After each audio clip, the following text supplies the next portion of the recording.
Sicilian defense, open, accelerated dragon, Maroczy bind, Breyer variation, 8.qxg4 nxd4 9.qd1 ne6 10.qd2.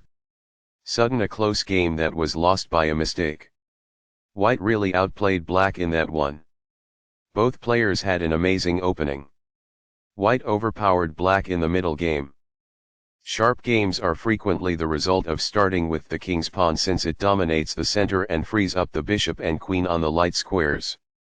The c-pawn in the Sicilian defense controls the d4 square. Nf3 moves the knight toward the center in anticipation of a pawn push on d4, where it will be ready to retake the piece if black captures on d4. c6 aids in maintaining control over the d4 and e5 squares. d4 offers to trade a center pawn for the c5 pawn in exchange for more control of the center and quick development. Cx d4 gives black two central pawns versus one central pawn for white. Nx d4 recaptures the pawn and activates the knight in return for having one central pawn versus black's two central pawns. g6 prepares to fianchetto the dark squared bishop on g7, where it will sit on the long diagonal. c4 obtains room on the queen side and center and gets ready to advance the knight to c3.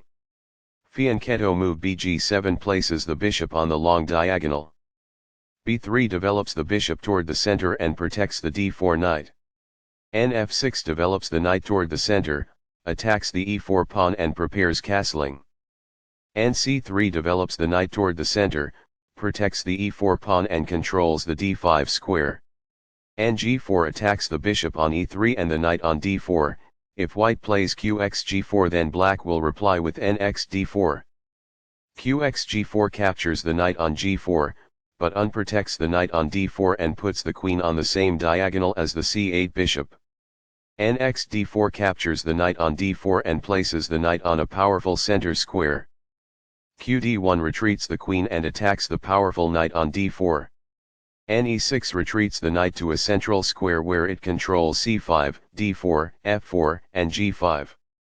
Qd2 develops the queen toward the center, prepares to castle and creates a battery on the c1 h6 diagonal. It is the last book move.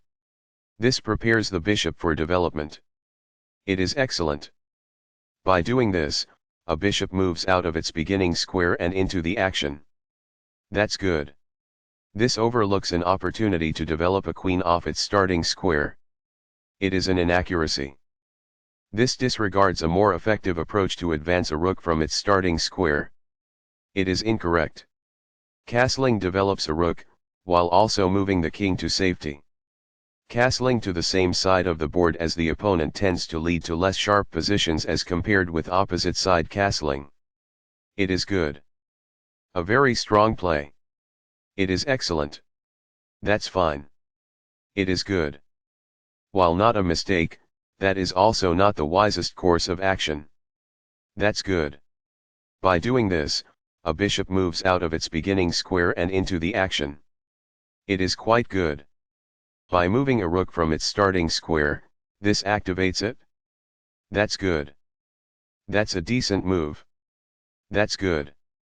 That's fine. It is good. This shifts the bishop to a square with more activity, giving it greater scope. It is quite good. A solid choice. It is excellent. A rook enters the action after developing outside of its starting square as a result.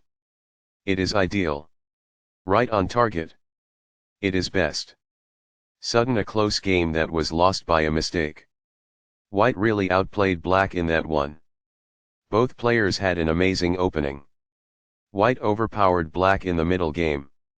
This permits the opponent to reveal an attack on a pawn. It is a mistake.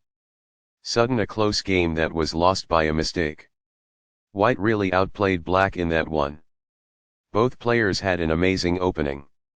White overpowered black in the middle game.